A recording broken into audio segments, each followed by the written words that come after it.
Hola nuevamente. Estamos estudiando acto jurídico, ¿no es cierto? La clase anterior vimos la diferencia entre hecho de la naturaleza y hecho jurídico. El hecho jurídico puede ser el hecho material, perdón, y hecho jurídico. El hecho material es un hecho de la naturaleza del hombre que no produce efectos jurídicos. Y el hecho jurídico es un hecho de la naturaleza o del hombre que sí produce efectos jurídicos porque el supuesto, porque la ley lo establece como supuesto de hecho la descripción de esta situación fáctica para atribuirle efectos jurídicos. También vimos que los hechos del hombre son siempre voluntarios, aunque algunos hablan de involuntarios a cuando se refieren a que se realizan con la intención de producirlo, pero sin desear los efectos jurídicos que se producen. Por ejemplo, cuando yo le pego a otro, tengo la intención de pegarle, pero no tengo la intención de o el deseo de que se produzca el efecto jurídico de indemnizarlo. Y por lo tanto, hay hechos jurídicos lícitos o ilícitos en que los efectos jurídicos se producen como consecuencia de la ley, pero sin que sean queridos por las partes. Y otros hechos jurídicos en los cuales se producen porque las partes efectivamente así lo quieren.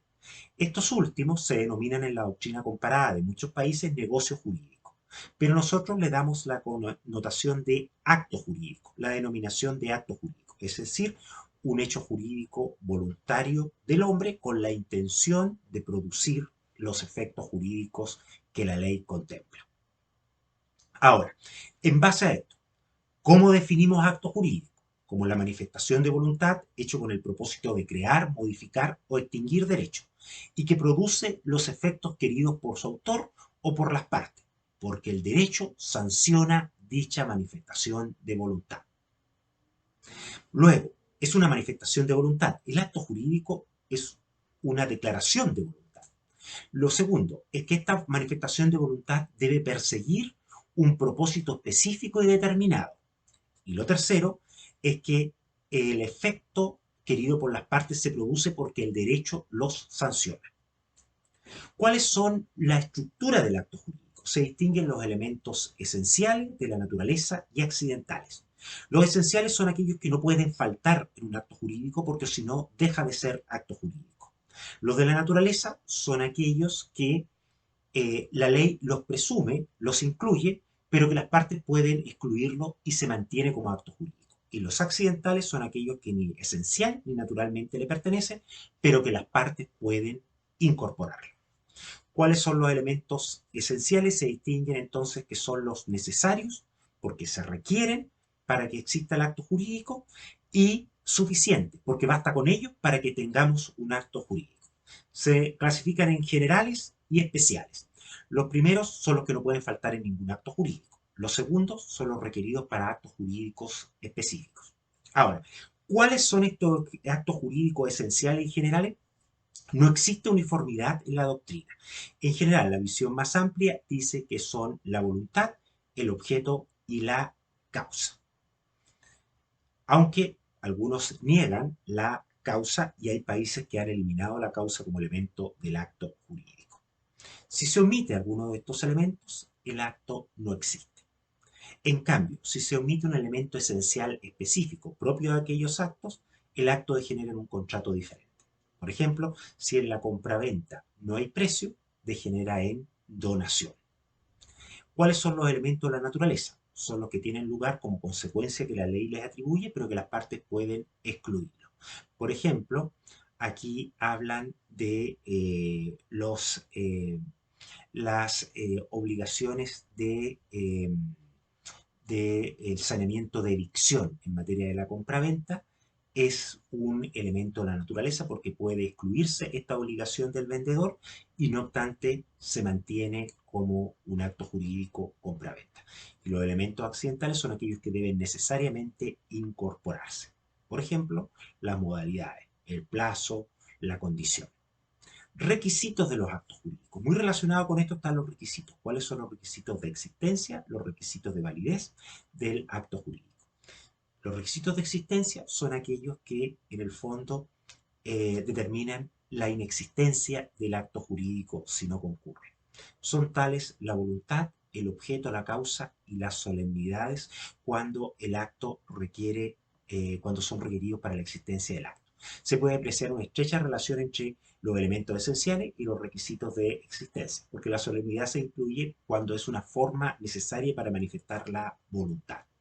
Y los requisitos de validez son aquellos que no impiden que el acto nazca a la vida del derecho, pero son imprescindibles para una vida sana y que produzca su efecto en forma estable.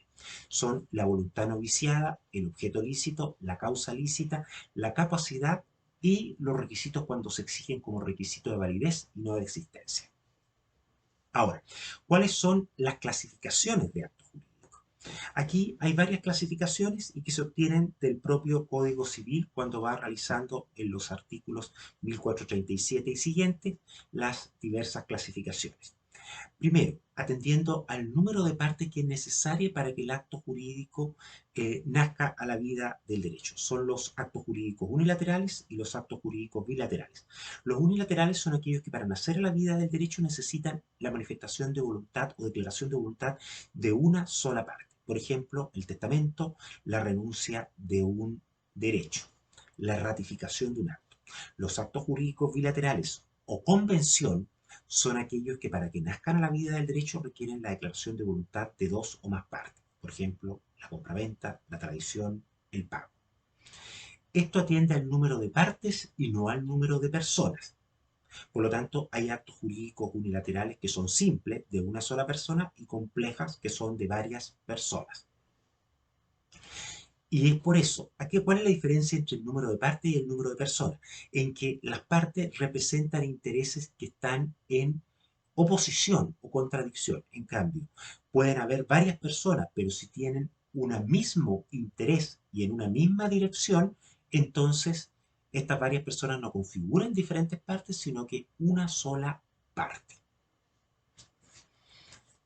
Ahora, nosotros hemos visto ya actos complejos. Cuando se constituye la persona jurídica, recuérdense que para la constitución se requiere una pluralidad de personas, pero aquí no es un acto jurídico. Cuando se discute cuál es la naturaleza del acto constitutivo de la persona jurídica, decimos que es un acto jurídico unilateral colectivo o complejo, porque son varias personas, pero manifiestan un solo interés, una sola parte. No altera el carácter unilateral de un acto el hecho de que se requiera la voluntad de otra persona para que la plenitud de su efecto. Por ejemplo, el testamento. Se requiere la voluntad del testador, pero también posteriormente se requiere la voluntad del heredero de aceptar para que produzca todo su efecto. Los artículos 1437 y 1438 hacen sinónimo el término contrato y convención, lo cual es un error, porque los contratos son aquellas convenciones que están destinadas específicamente a crear derechos. En cambio, la convención está destinada a crear, modificar o extinguir derechos. Por lo tanto, el pago es una convención porque está destinado a extinguir una obligación, que es el reverso de un derecho. En cambio, la compraventa es un contrato porque está destinado a crear derecho, el derecho de una persona a recibir la cosa. Atendiendo a la producción de efectos, puede ser por acto entre vivo o por causa de muerte. La mayoría son por causa entre vivo, ¿no es cierto? Es decir, que no se requiere la muerte de la persona para que produzcan su efecto. Ejemplos de actos por causa de muerte es el testamento y determinados actos que se establece como efecto necesario la muerte de una persona para que produzca efecto. Por ejemplo, el seguro de vida, por ejemplo, un mandato después de la muerte de una persona. Atendiendo a la utilidad o beneficio que se reporta del acto jurídico, están los actos gratuitos y a título oneroso. Atendiendo a si el acto jurídico puede producir sus efectos inmediatamente y sin limitaciones, están los actos jurídicos puros y simples y sujetos a modalidades.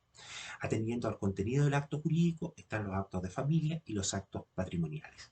Atendiendo a si puede subsistir por sí mismo, principales y accesorios. Principales precisamente pueden subsistir por sí mismos. Accesorios que requieren de otro acto para que les sirva de sustento o apoyo. Y estos pueden ser dependientes o de garantía. Atendiendo a que la ley pueda exigir o no formalidades, están los actos solemnes y no solemnes. Y atendiendo a si se encuentran o no regulados por el legislador, tenemos los actos nominados y los actos innominados. Bien, eso es todo por la clase de hoy y nos vemos presencialmente durante la tarde. Que estén bien.